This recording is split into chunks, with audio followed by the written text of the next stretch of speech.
አሰላሙ አለይኩም ውድና የተከበራችሁ ቻናሌ ቤተሰቦች እንዴት ናችሁ? ዛሬ በአዲስ ቪዲዮ መጥቻለሁ።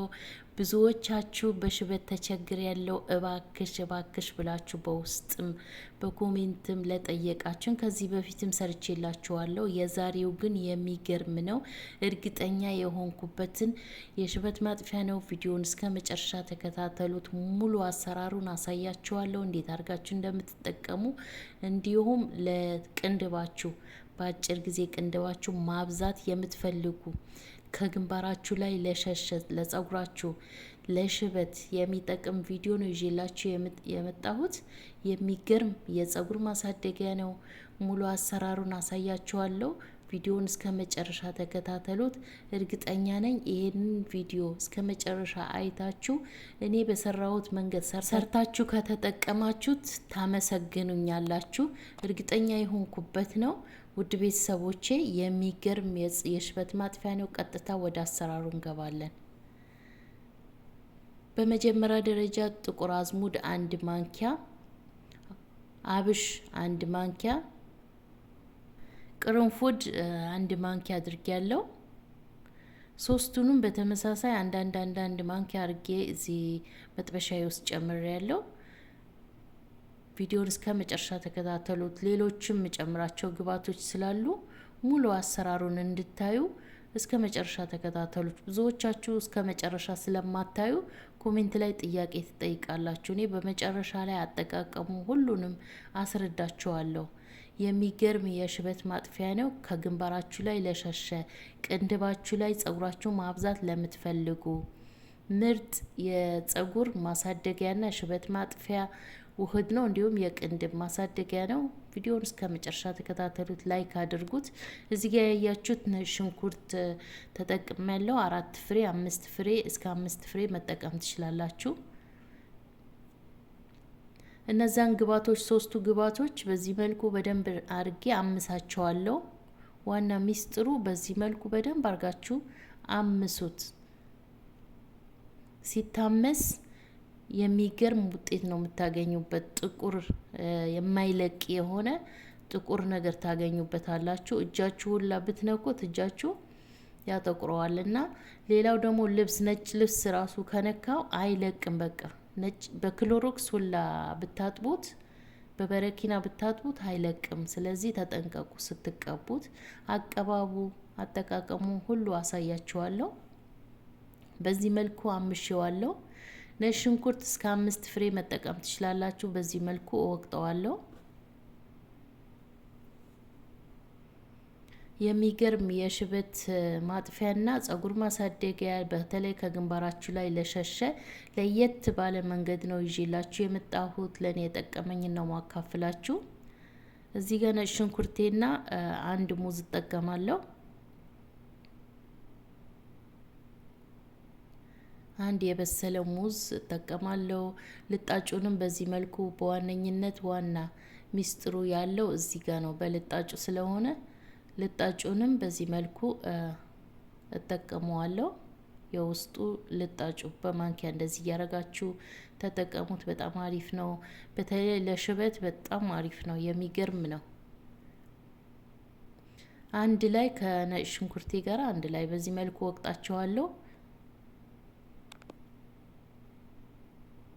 በደንብ እንዲደቅልኝ ደግሞ በመፍጫ አርጌ ፈጨዋለሁ። ክሬም እንዲሆንልኝ ስለመፈለግ የዛሬ ውህድ ከሌላ ጊዜ ይለያል። በጣም አሪፍ ነው። እኔ ተጠቅሜ ስለሞከርኩት በዚህ መልኩ ሰርታችሁ እንድትጠቀሙት እመክራችኋለሁ። ቪዲዮዬንም ላይክ አድርጉት፣ ሰብስክራይብ አድርጉ። ሀሳብ አስተያየታችሁ ኮሜንት ላይ አስቀምጡልኝ፣ እመልስላችኋለሁ። ይሄም በኮሜንታችሁ በጥያቄያችሁ መሰረት ነው ይዤላችሁ የመጣሁት። አያችሁት? በዚህ መልኩ በደንብ አርጌ ፈጨዋለሁ። የሚገርም የሽበት ማጥፊያ ጸጉር ማሳደጊያ ከግንባራችሁ ላይ ለሸሸ ለቅንድባችሁ የሚገርም ነው። ውድ ቤተሰቦቼ ታመሰግኑኛላችሁ። ቅድም የቆላሁትን የጥቁር አዝሙድና የቅርንፉድ የአብሹን በዚህ መልኩ 2 ማንኪያ እጠቀማለሁ። ቀሪውን በሌላ ጊዜ ጠቀመዋለሁ ማለት ነው። ይሄንን ውህድ ግዴታ በሳምንት ሽበት እንዲጠፋላችሁ ከፈለጋችሁ በሳምንት አንድ ጊዜ ነው የምትጠቀሙት። እዚህ ጋር ባለፈ የሰራሁት የጥቁር አዝሙድ ዘይት ነበረኝ፣ እሱን እጨምረዋለሁ። እኔ በቤት ውስጥ የሰራሁት ነው። ፕሮፋይሌን ተጭናችሁ አሰራሩን ማየት ትችላላችሁ። የጥቁር አዝሙድ ዘይት ነው የተሰራ። ከሌላችሁ የጥቁር አዝሙድ ዘይት ገዝታችሁ መጠቀም አለባችሁ። ግዴታ የጥቁር አዝሙድ ዘይት ነው መሆን ያለበት ውጤቱን ለማግኘት ማለት ነው። ከሌላችሁ ደግሞ በወይራ ዘይት መስራት ትችላላችሁ። በኮኮናት ዘይት፣ በወይራ ዘይት መስራት ትችላላችሁ።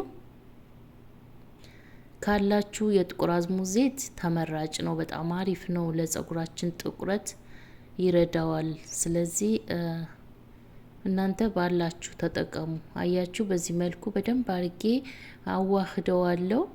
አቆዩት አንድ ላይ ቢያንስ ለ24 ሰዓት እንደዚህ ሰርታችሁ አቆዩት። ከዛም በላይ ከቆየ አሪፍ እየሆነ ነው የሚመጣው። ለሳምንት እንደዚህ ብታቆዩት ተመራጭ ነው። ሰርታችሁ እንደዚህ ካቆያችሁት በየጊዜ መጠቀም ትችላላችሁ። አይበላሽም። ውጭ ነው የሚቀመጠው። በሚገርም ሁኔታ ጸጉራችሁ ያጠቁርላችኋል። አያችሁት? እኔ ግን ሌላ ግብዓት ጨምሬ ሰራዋለሁ ዛሬ። ልክ እንደዚህ ያርጋችሁ ሰርታችሁ አስቀምጣችሁ ልክ እኔ በምሰራበት መንገድ አሁን በማሳያችሁ መንገድ ሰርታችሁ መጠቀም ትችላላችሁ። ሁል ጊዜ ሌላ ግብዓት ስለምጨምርበት ይሄ ሙዝ የፈጨሁትን ሽንኩርቱ ጋር አንድ ላይ ስለማረግበት እናንተ እንደዚህ ሰርታችሁ አስቀምጣችሁ እየቀነሳችሁ እንደዚህ ሙዛችሁና ነጭ ሽንኩርቱን እየፈጫችሁ መጨመር ትችላላችሁ። ነጭ ሽንኩርቱ ከፈለጋችሁ ከጥቁር አዝሙዱ ከተቆላው ጋር ከተፈጨው ጋር አብራችሁ ማቆየት ትችላላችሁ። አይበላሽም። ሙዝ ግን ስለሚበላሽ ግዴታ ልክ ልትቀቡ ስትሉ ነው መጠቀም ያለባችሁ። አያችሁት ቅንድቤ እንዴት እንደምቀባው? ለቅንድብም ይሆናል። ቢያንስ 1 ሰዓት 2 ሰዓት አቆይታችሁ መታጠብ። ጸጉራችሁም እንደዛው በደንብ አርጋችሁ ከስር ጀምራችሁ ነው የምትቀቡት። ከስር ማሳጅ እያረጋችሁ። እጃችሁ ጓንት ልበሱ። እጃችሁ ስለሚያጠቁርባችሁ ጓንት ለብሳችሁ ከስር ጀምራችሁ በደንብ አርጋችሁ ግንባራችሁ ላይ ማሳጅ አድርጋችሁ ተቀብታችሁ ቢያንስ ለ2 ሰዓት አቆይታችሁ መታጠብ ነው። አይለቅም። በሻምፖ ካልሆነ ስለማይለቅ ዘይት ስላለበት ግዴታ ሻምፖ ያስፈልጋችኋል። ይህንን ውህድ በሳምንት አንድ ጊዜ ተጠቀሙት፣ ትወዱታላችሁ። የዛሬ ቪዲዮ ይህንን ይመስል ነበር። አመሰግናለሁ።